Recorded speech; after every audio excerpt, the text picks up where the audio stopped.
Bismillahirrahmanirrahim. Our today lectures is about transfer function and stability of LTI systems. सबसे पहले transfer function को define कर लेते हैं. Transfer function is the ratio of the Laplace transform of the output to the Laplace transform of the input, considering all initial condition is zero. तो transfer function हमारे पास Laplace transform का ratio है output और input का, और इसमें हम अपनी इनिशियल कंडीशन को ज़ीरो पुट करते हैं. अगर कोई सिस्टम है उसका इनपुट हमारे पास u ऑफ t है और आउटपुट अगर y ऑफ t है, तो अगर इसका हम लैपलास ट्रांसफॉर्म लें अपने इनपुट का, तो u ऑफ t हमारे पास u ऑफ s हो जाएगा जो कि s डोमेन में चला जाएगा, और y ऑफ t जो है वो इसी तरीके से y ऑफ s हो जाएगा, और l यहाँ पे हमारे पास लैपलास ऑपरेटर होगा. अब अगर हम इसका ट्रांसफर फंक्शन देखें जो कि g ऑफ s होगा, तो वो हमारे पास आउटपुट बाय इनपुट आ जाएगा. तो g of s is equal to y of s divided by u of s हो जाएगा, जहाँ पे y ऑफ s हमारे पास आउटपुट है और u ऑफ s जो है वो हमारे पास इनपुट है.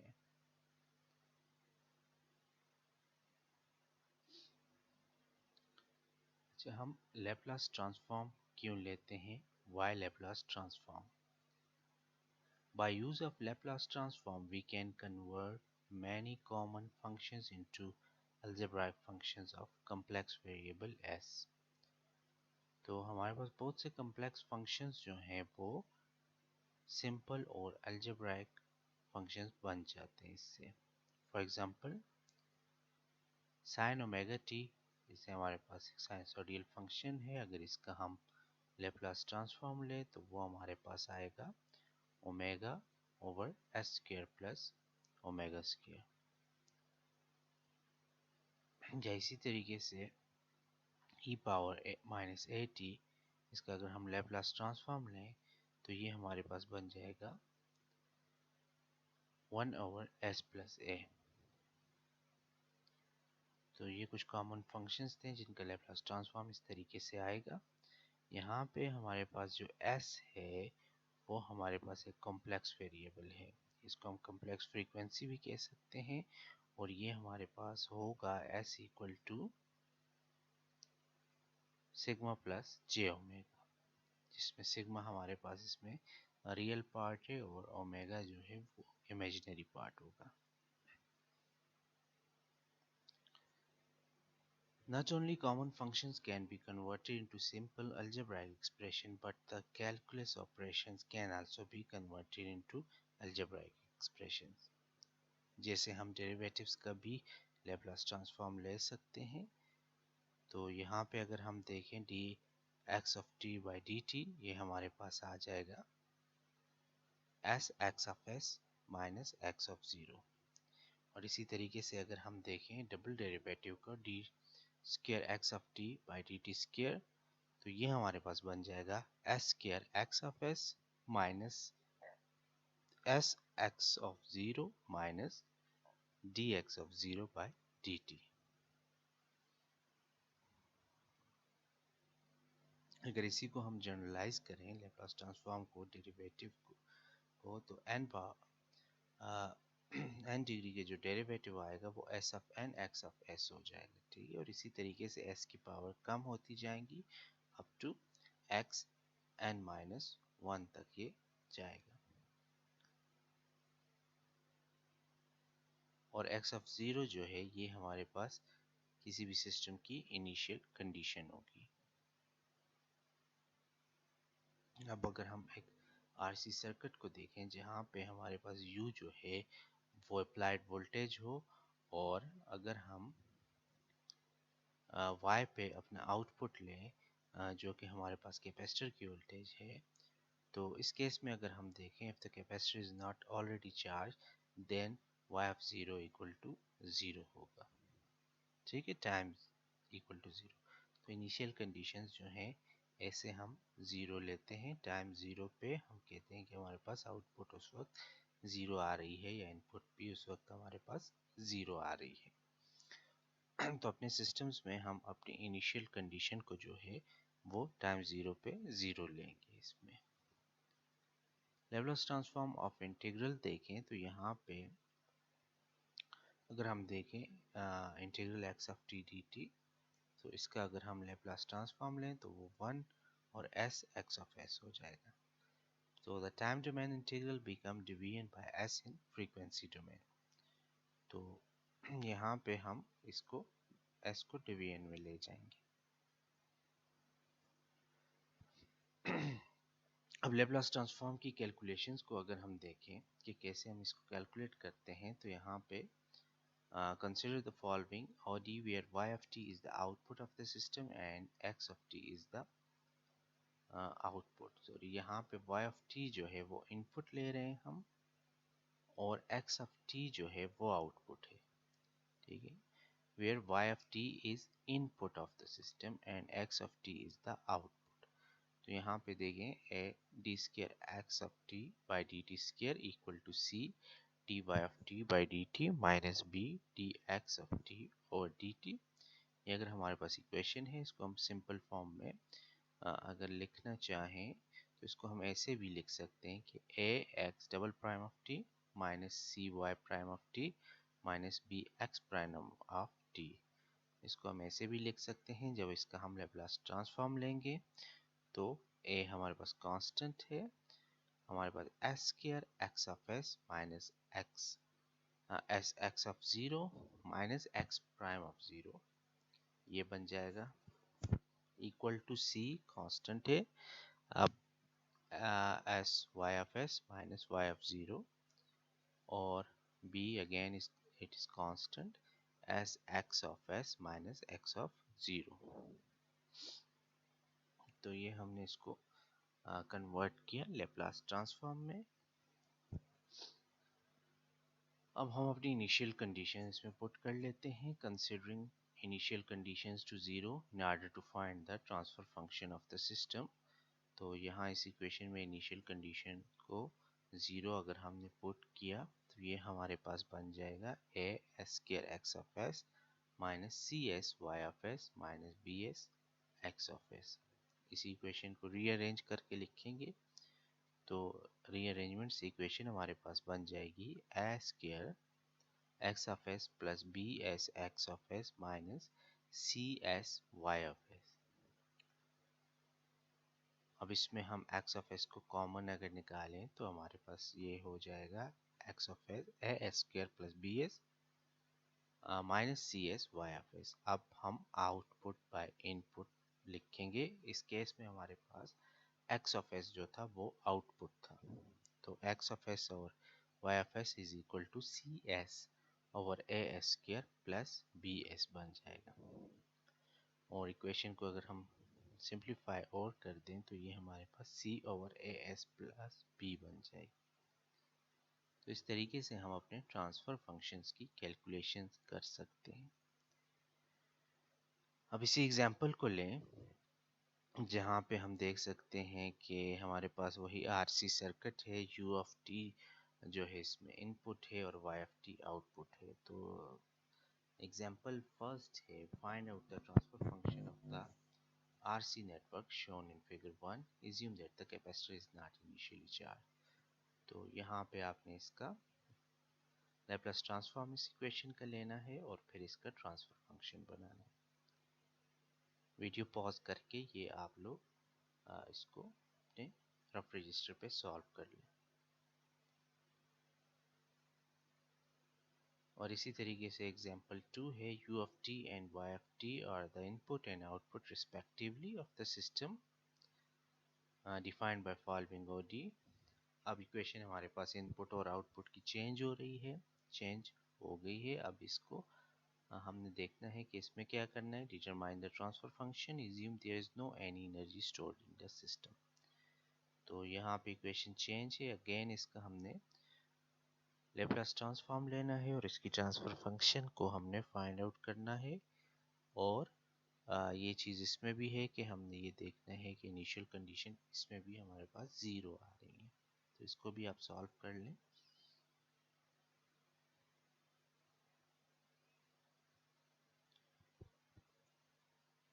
जनरलाइज्ड फॉर्म है हमारे पास ट्रांसफर फंक्शन की, जहाँ पे where x is the input of the system and y is the output of the system. तो ट्रांसफर फंक्शन जिसको हम g ऑफ s कहते हैं वो हमारे पास आ जाएगा Laplace transform of output divide by Laplace transform of input, और हम यहाँ पे अपनी इनिशियल कंडीशंस को ज़ीरो पुट करेंगे।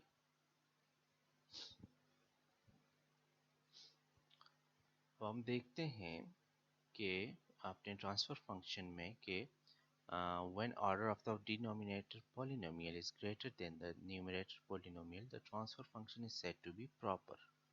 अब अगर हमारे पास न्यूमरेटर का जो पोलिनोमियल का ऑर्डर है वो डिनोमिनेटर से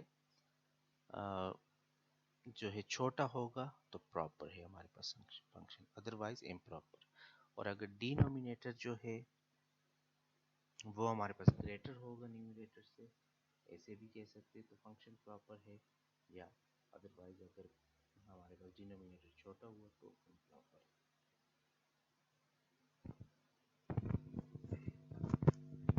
ट्रांसफर फंक्शन को अगर देखें हमें क्यों चाहिए होते हैं, क्यों हम इसको बनाते हैं, तो transfer function help us to check the stability of the system.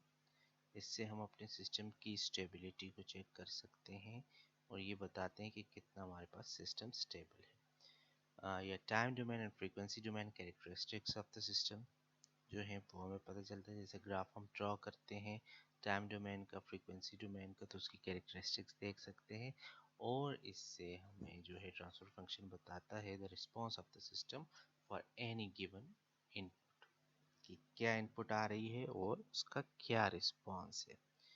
तो ये हमें ट्रांसफर फंक्शन से हेल्प आउट होती हैं चीज़ें, ये हम देखते हैं। स्टेबिलिटी हम अपने ट्रांसफर फंक्शन से देखते हैं कि क्या है। तो स्टेबिलिटी को देखें हम, there are several meanings of stability. In general there are two kinds of stability definitions in control system. एक हमारे पास एब्सोल्यूट स्टेबिलिटी है, एक हमारे पास रिलेटिव स्टेबिलिटी है। अब अगर कोई भी हम बाउंडेड इनपुट दे रहे हैं और उसके लिए हमारे पास बाउंडेड आउटपुट लिमिट्स में आ रही है तो हम कहते हैं कि this called absolute stability.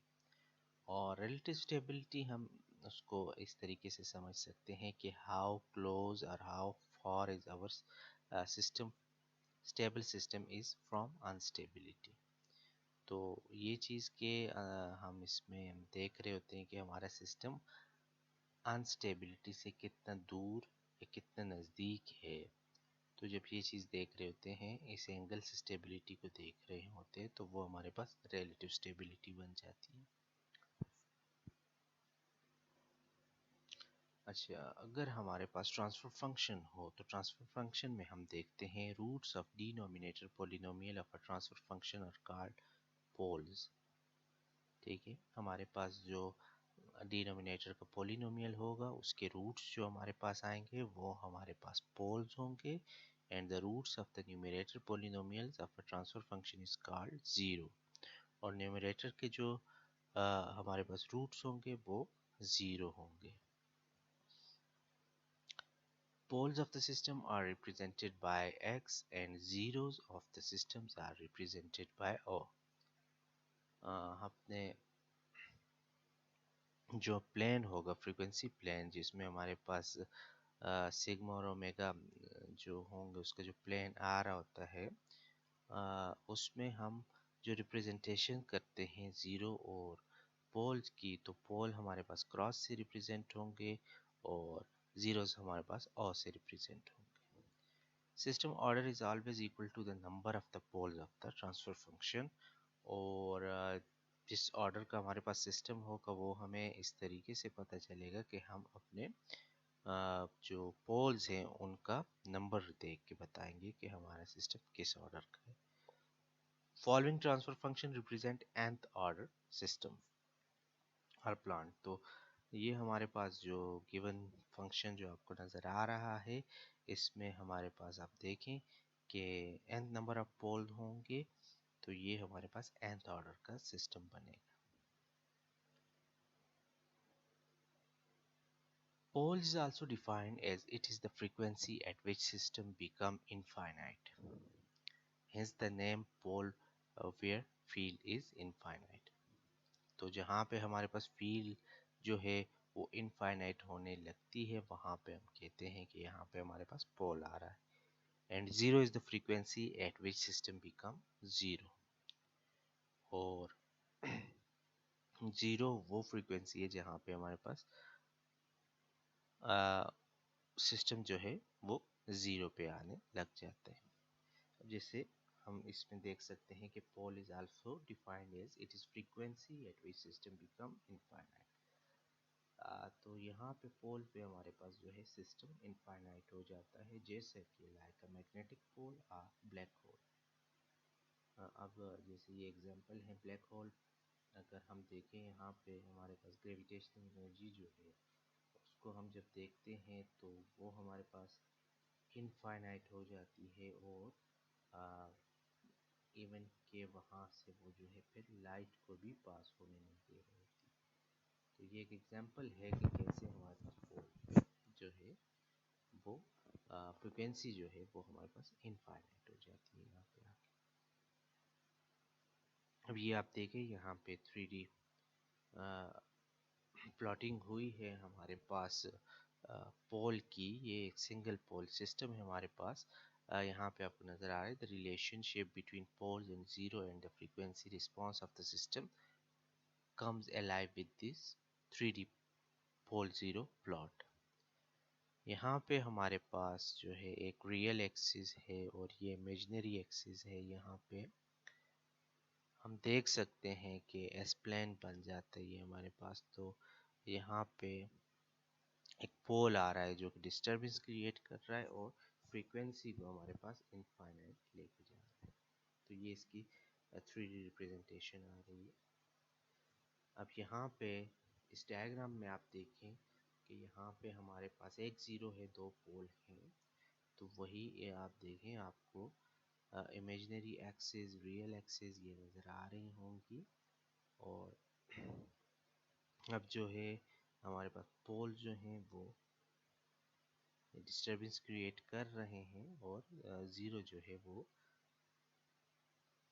Frequency को ज़ीरो की तरफ लेके आ रहा है। अच्छा, यहाँ पे आप देखें आपको यहाँ पे फ्रीक्वेंसी का मैग्नीट्यूड है, रियल एक्सिस है, इमेजिनरी एक्सिस है। अब यहाँ पे many poles and many zeros का जो रिलेशनशिप है वो नज़र आ रहा है कि पोल्स जो हैं वो फ्रीक्वेंसी को अप लेके जा रहे हैं इन्फिनिटी की तरफ, और जो ज़ीरोज़ हैं वो उसको डाउन लेके जा रहे हैं हमारी फ्रीक्वेंसी को।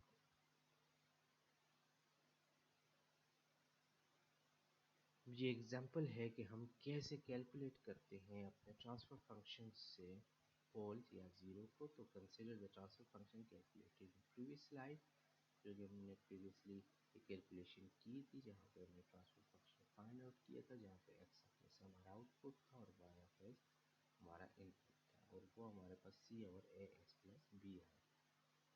तो हमारे पास डिनोमिनेटर पॉलिनोमियल जो है यहाँ पे ए एक्स प्लस बी है, जो कि हम इसको इक्वल टू ज़ीरो पुट करेंगे, और the only pole of the system is S is equal to minus B R है। यहाँ पे इस तरीके से आ जाएगा। ये कुछ एग्जांपल्स हैं। यहाँ पे हमने देखना है कि consider the following transfer functions. हमें चार ट्रांसफर फंक्शन दिए हुए हैं, फाइंड आउट हमने करना है whether the transfer function is proper or improper। Pole of the system find out करने हैं, जीरोस ऑफ द सिस्टम्स करने हैं, और ऑर्डर ऑफ द सिस्टम।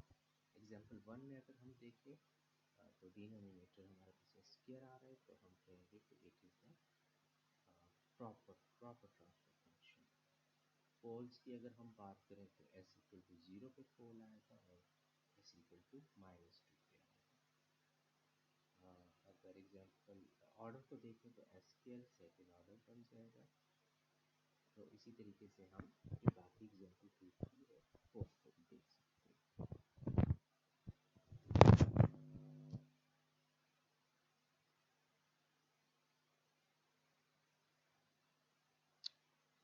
जब हम पोल और ज़ीरो को फाइंड करते हैं तो उसके प्लॉट करने के लिए हमें एस प्लेन चाहिए होगा। The poles and zero of the systems are plotted in S plane to check the stability of the system. तो यहाँ से हमें अपने सिस्टम की स्टेबिलिटी का पता चलेगा। अगर प्लेन को हम देखें, इसको दो पोर्शन में हम डिवाइड करेंगे, राइट हैंड प्लेन और left hand plane, R H P और एल एच पी में।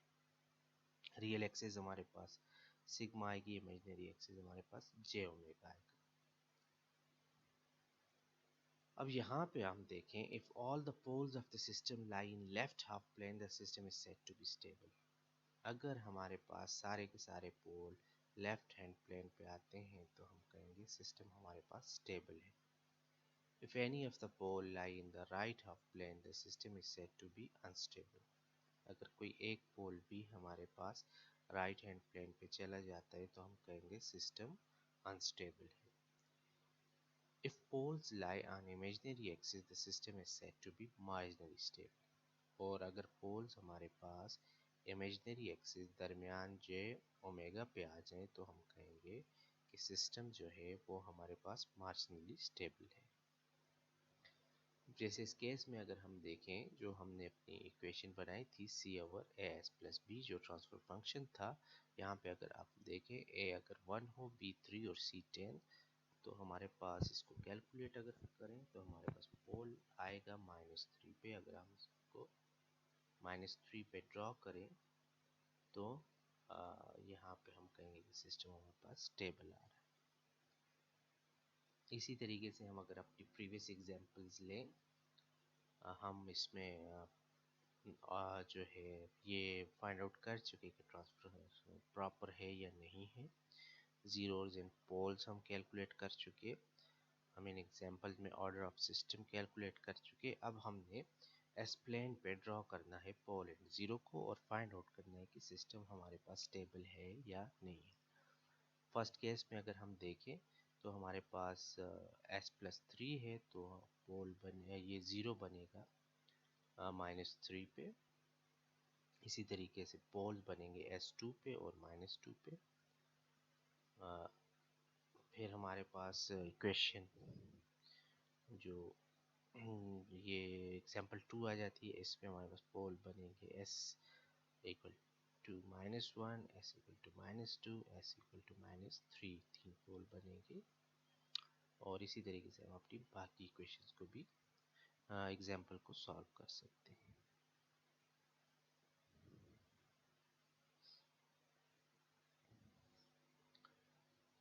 स्टेबिलिटी की एक और डेफिनेशन देख लेते हैं। The system is said to be stable for any bounded input, the output of the system is also bounded।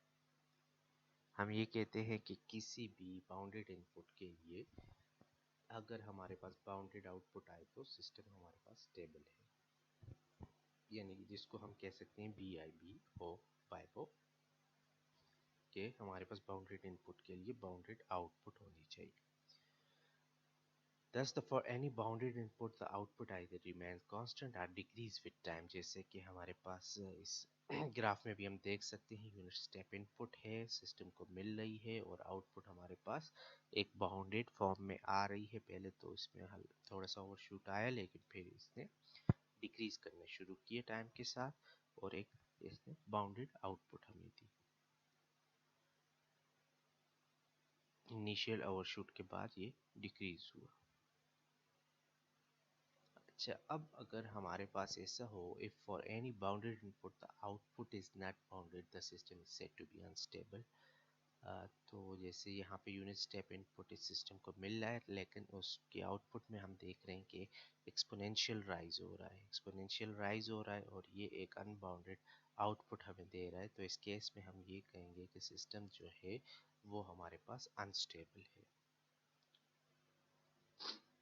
इसकी एग्जांपल देखें हम, तो अगर हमारे पास ट्रांसफर फंक्शन g1 है, g1 को ys और uf देखें तो 1/s+3 हो, और g2 को अगर हम देखें ys और us जो कि हमारे पास 1/s-3 हो, तो इसको हम देखें पोल जीरो मैप पे ड्रॉ करें तो g1 के लिए हमारे पास जो है -3 पे पोल आएगा और g2 के लिए +3 पे पोल आएगा।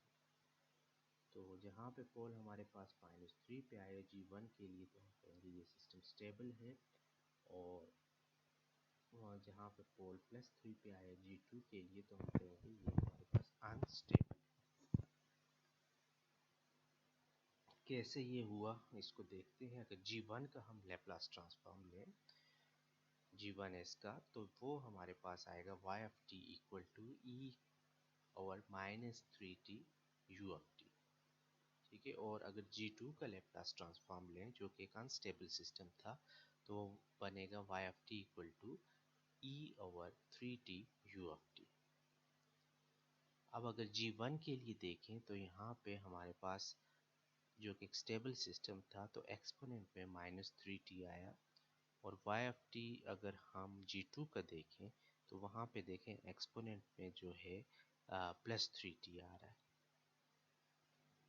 तो G1 के लिए अगर हम देखें जहाँ पे सिस्टम स्टेबल था और एक्सपोनेंट में -3t आ रहा था, तो वहाँ पे हमारे पास डिकेइंग आएगा, एक्सपोनेंट के साथ डिकेइंग आएगा, तो हमारे पास सिस्टम स्टेबल होगा या टाइम के साथ डिक्रीज होगा।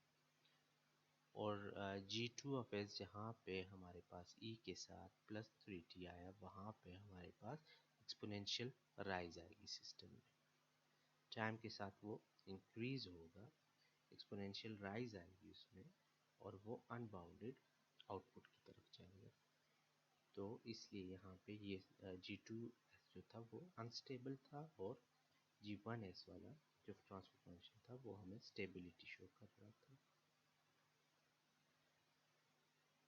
तो इस तरीके से हमारे पास जो है जी ऑफ एस या ट्रांसफर फंक्शन से पता चलता है सिस्टम का कैरेक्टरिस्टिक्स क्या है, फ्रीक्वेंसी, टाइम डोमेन, तो स्टेबल है या नहीं, और उसकी किसी भी गिवन इनपुट के लिए आउटपुट क्या बनती है।